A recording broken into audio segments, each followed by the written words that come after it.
आप देख रहे हैं न्यूज मार्ग, सच में है दम। उत्तर प्रदेश के बलिया से बेरिया के बीजेपी विधायक सुरेंद्र सिंह ने बलिया के बीजेपी सांसद वीरेंद्र मस्त पर गंभीर आरोप लगाए।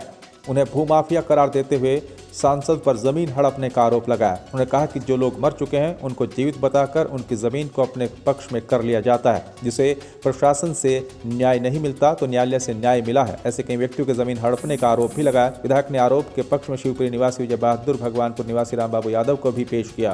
विधायक ने कहा कि जमीनों पर कब्जे के मामले की सूचना मुख्यमंत्री को दे दी गई है और कहा कि अन्याय के खिलाफ लड़ते रहेंगे जब तक वो किसी के दबाव में काम नहीं करेंगे और अन्याय नहीं होने देंगे। उस जमीन पर विवाद अभी चल रहा था, तब तक जो है श्री राम बाबू यादव भगवानपुर की जमीन 10 बीघा अनैतिक और जो है फर्जी तरीके से कब्जा करने का प्रयास किए, फिर इसको न्याय दिलवाया गया। उसके बाद तीसरा किस्त जो है बाबू के सीपुर विजय बहादुर सिंह और उनके परिवार लोगों की जमीन 16 एकड़ 80 डिसमिल जमीन 17/10/2018 को ही अपने नाम से करा ली। तो चूंकि मैं तो सामाजिक जीवन का कार्यकर्ता हूँ, तीनों लोग हमारे यहाँ पीड़ा अपनी पहुँचाने के लिए आए, एक को न्याय मिल चुका है। उत्तराखंड के चमोली में बीते रविवार को हुए ग्लेशियर विस्फोट के बाद मची तबाही के चलते अपनी जान गंवाने वाले मृत आत्माओं की शांति के लिए आदिशक्ति मां विंध्यवासिनी सटे कनकेश्वर महादेव हवन में पूजन और शांति पाठ किया गया।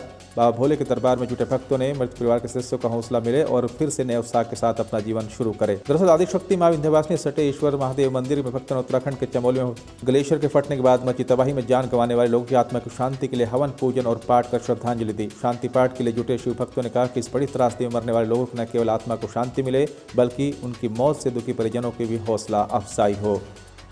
कंतितेश्वर महादेव का स्थान है, भोलेनाथ का शिवालय है।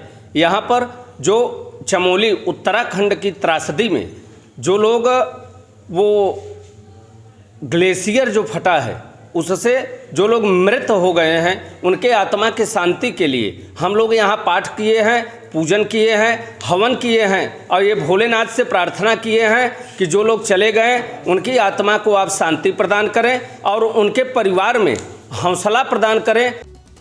यूपी के बलिया में कासगंज की घटना पर बेरिया के बीजेपी विधायक सुरेंद्र सिंह ने कहा कि कच्ची शराब के कारोबार में पुलिस भी सम्मिलित है। पुलिस के इशारे पर ही कच्ची शराब का अवैध कारोबार हो रहा है। मुलायम सरकार के भर्ती पुलिस के जवानों पर भी इसने सम्मिलित बताया। अवैध शराब कारोबार की दंश झेल रहे यूपी पुलिस पर कहा कि आलाधिकारी शिकायत के बावजूद थाने के बगल में चल रही कच्ची शराब का कारोबार होता है लेकिन उस पर कोई कार्रवाई नहीं की जाती।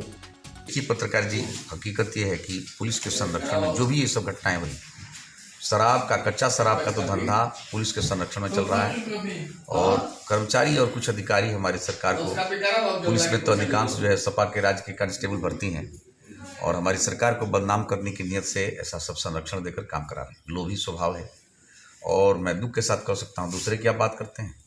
मैं तो बलिया के रेवती का, भाखर का स्वयं कह रहा हूँ, मैं कोई भी ऐसा पुलिस का अधिकारी नहीं है ऊपर से नीचे तक जिसको मैं लिखित नहीं दिया। आगामी पंचायत चुनाव के दृष्टिगत पुलिस अधीक्षक चंदौली अमित कुमार के आदेश के अनुसार मादक पदार्थों की तस्करी और बिक्री के खिलाफ चलाए जा रहे अभियान के क्रम में सर्विलांस सेल और थाना अलीनगर की संयुक्त पुलिस टीम द्वारा मुखबिर की सूचना पर नेशनल हाईवे 2 पर स्थित चकिया चौराहे के पास चेकिंग के दौरान एक डीसीएम ट्रक को पुलिस द्वारा हिरासत में लिया गया, जिसमें कुल 5,388 बोतल अवैध अंग्रेजी शराब की बरामद की गई है, जिसकी कीमत करीब 32 लाख रुपए के आसपास आंकी जा रही है। वहीं मौके से एक तस्कर को गिरफ्तार किया गया। पकड़ा गया तस्कर अरमान हुसैन असम निवासी बताया जा रहा है। आज दिनांक 10 फरवरी को जनपद चंदौली में थाना अलीनगर व सर्विलांस टीम के द्वारा एक गुड वर्क किया गया है, जिसमें भारी मात्रा में फॉरेन लिकर की बरामदगी की गई है। यह फॉरेन लिकर झज्जर हरियाणा से बिहार ले जाई जा रही थी। जैसा कि जानकारी हुई, सासाराम में इसको डिलीवरी करनी थी, लेकिन यह व्यक्ति हमारी संयुक्त टीम के द्वारा पकड़ लिया गया है। मैं फॉरेन लेकर इसकी गिरफ्तारी की जा चुकी है। झोपड़ी में रहकर ऑफिसर बनने की तमन्ना अगर आपके मन में है तो तैयार हो जाइए। उत्तर प्रदेश की योगी सरकार ने सबके लिए बड़ा दरवाजा खोल दिया है। आपकी जाति प्रतिभा के आधार पर अवसर मिलेगा। मजबूती से प्रतियोगिता परीक्षाओं में बेहतर परिणाम लाने के लिए प्रतिभागियों अभ्युदय योजना के तहत निःशुल्क कोचिंग दी जाएगी। इस योजना का शुभारंभ वसंत पंचमी को किया जा रहा है। सरकार ने प्रतियोगी परीक्षाओं के लिए पहली बार सबके लिए दरवाजे खोल दिए हैं। युवा पीढ़ी को ऊंची उड़ान का अवसर प्रदान किया गया। गरीब परिवार के बच्चों के अधिकारी बनने का सपना साकार होगा। उनके सपने अब बुलंद हौसले पर पंख लगा सकेंगे। IAS और PCS समेत तमाम प्रतियोगी परीक्षाओं में बेहतर प्रदर्शन के लक्ष्य को प्राप्त करेंगे। इसके लिए परिवार को कोचिंग के लिए अब अपना खेत मकान गिरवी नहीं रखना होगा। प्रदेश सरकार ने सब जाति के अभ्युदय योजना के दरवाजे खोल दिए हैं। अभ्युदय योजना में समाज के हर वर्ग के प्रतिभागी छात्र छात्राओं को समान अवसर प्राप्त होगा। इस योजना का शुभारंभ वसंत पंचमी को मुख्यमंत्री योगी आदित्यनाथ के द्वारा किया जाएगा। हम लोग स्क्रीन करके उसे उस पोर्टल पे अपलोड भी करेंगे। मान लीजिए एंशिएंट हिस्ट्री है या फिलहाल को चार किताब न पढ़ना पड़े, चार जिस मटेरियल मिल जाए, बाकी पढ़ने की कोई सीमा है नहीं। कितना भी पढ़ेंगे लगेगा कि भाई अभी हमारी जानकारी में थोड़ी से अच्छा क्लियर मिनिमम रिसोर्सेज में इनपुट दे पाएंगे, उसको भी दिया जाएगा। उत्तर प्रदेश के बागपत में जिलाधिकारी राजकमल यादव ने बसंत पंचमी के दिन शुरू होने वाली अभ्युदय योजना के बारे में जानकारी दी। जिलाधिकारी ने गुरुवार को पत्रकारों से वार्ता करते हुए कहा कि अभ्युदय योजना के तहत प्रतिभाशाली विद्यार्थियों को निःशुल्क साक्षरता परीक्षण दिए जाएंगे और सिविल परीक्षा PCS, JEE, NEET, NDA, CDS की तैयारी कराई जाएगी। 16 फरवरी को बसंत पंचमी के दिन मुख्यमंत्री की अध्यक्षता में प्रदेश मंडल मुख्यालय पर योजना संचालित होगी। उन्होंने बताया कि प्रदेश सरकार ने अब जन कल्याणकारी एक और योजना अभ्युदय योजना तैयार की है। योजना के तहत प्रतियोगी परीक्षाओं की तैयारी करने वाले प्रतिभाशाली और उत्साहित विद्यार्थियों को निःशुल्क साक्षरता प्रशिक्षण दिया जाएगा। इस योजना के तहत ग्रामीण क्षेत्र के निर्बल आय के परिवार के बच्चों को जो परिश्रमी, प्रतिभावान है, मेधावी है, उनको योजना का लाभ मिलेगा। मुख्यमंत्री अभ्युदय योजना, इस योजना के अंतर्गत मुझे लगता है कि जो भी हमारे नौजवान साथी या जो भी हमारे ऐसे विद्यार्थी हैं जिन्होंने 10+2 या कॉलेज पास किया है और कॉम्पिटिटिव एग्ज़ाम्स की तैयारी करने के इच्छुक हैं, चाहे वो किसी भी प्रकार की हो, चाहे वो सिविल सर्विसेज की हो, चाहे वो बैंकिंग की हो, चाहे वो हमारे जो अलाइड पुलिस फोर्सेज हैं, CAPF का एग्ज़ाम होता है उसके हों, इन सभी की तैयारी के लिए इस योजना के अंतर्गत बनाए गए पोर्टल अभ्युदय.up.gov.in पर जाकर अपना रजिस्ट्रेशन कर सकते हैं और रजिस्ट्रेशन करने के उपरांत उनके पास दोनों विकल्प मौजूद हैं। उत्तर प्रदेश के बागपत में कैनरा बैंक की शाखा द्वारा रिटेल एक्सपो सेमिनार का आयोजन किया गया, जिसमें करीब 3 करोड़ से अधिक के वाहन और मकान लोन स्वीकृत किए गए। साथ ही 4 करोड़ से अधिक के प्रस्ताव पहुंचे। सेमिनार का उद्घाटन बड़ौत नगर पालिका के चेयरमैन अमित राणा और राजीव कुमार जैन, क्षेत्रीय प्रबंधक कैनरा बैंक ने संयुक्त रूप से किया। क्षेत्रीय प्रबंधक राजीव जैन ने बताया कि कैनरा बैंक के द्वारा समय समय पर ऐसे सेमिनार का आयोजन किया जाएगा। इस सेमिनार में ग्राहकों ने बढ़ चढ़ कर हिस्सा लिया।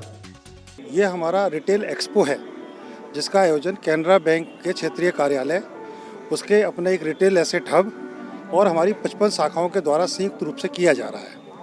हमारी कैनरा बैंक की बागपत ज़िले में 55 शाखाएं हैं और आप जैसे देख रहे होंगे कि आज सभी अच्छी जो भी कंपनियों की गाड़ियां हैं वो सब यहाँ पे लगी हुई हैं और लोग आ रहे हैं। लोगों ने बहुत आज बड़ी रोचकता दिखाई है अपनी इस कैंपेन के अंदर और आज हमने अभी लगभग 3 करोड़ रुपए के वाहन ऋण और आवास ऋण अभी और शिक्षा ऋण स्वीकृत किए हैं। उत्तर प्रदेश के बागपत में 1857 की क्रांति में अंग्रेजी हुकूमत की चूल्हे हिलाकर रख देने वाले बिजरोल गांव के स्वतंत्रता सेनानी शहीद बाबा शाहमल की 224वीं जयंती समाधि स्थल बिजरोल गांव में मनाई गई। इस दौरान जिलाधिकारी राजकमल यादव और खाप चौधरी सुरेंद्र सिंह भी पहुंचे। कार्यक्रम में पहुंचे सभी वक्ताओं ने शहीद बाबा शाहमल के जीवन पर प्रकाश डाला। बता दें कि बाबा शाहमल बागपत के बिजरोल गांव के चौधरी थे और 1857 में हुए प्रथम सशस्त्र स्वतंत्रता संग्राम में बाबा शाहमल ने बागपत क्षेत्र किसानों की सेना तैयार की और देश को आज़ाद कराने की मुहिम में जुट गए। बाबा शाहमल ने तत्कालीन मेरठ जिले में देशभक्त किसानों की फौज के साथ करीब पूरे बागपत क्षेत्र को अंग्रेजी हुकूमत से आज़ाद करा लिया था। बाबा शाहमल ने बड़ौत में अपना पहला दरबार लगाया और सभी किसानों का लगान माफ कर दिया। अपनी 5000 किसानों की फौज के साथ दिल्ली कूच करने का ऐलान कर दिया था। भारतीय इतिहास में बाबा शाहमल को ऐसे योद्धा के रूप में जाना जाता है जिन्होंने किसानों की एक ऐसी सेना गठित कर ली थी जो अपने परंपरागत कृषि उपकरणों और परंपरागत हथियारों से फिरंगियों से लोहा लेने के लिए अड़ गए थे। कार्यक्रम था बाबा शाहमल के जन्म दिवस का। बाबा शाहमल एक ऐसे वीर योद्धा हुए जिन्होंने 1857 में लगभग 60 साल की उम्र में किसानों को इकट्ठा किया और किसानों के ही यंत्रों का हथियार बनाकर अंग्रेजी सेना का विरोध किया और उनके जो है छक्के छुटाए। बिजरोल गांव के रहने वाले थे, वे हमारे बाबा भी थे।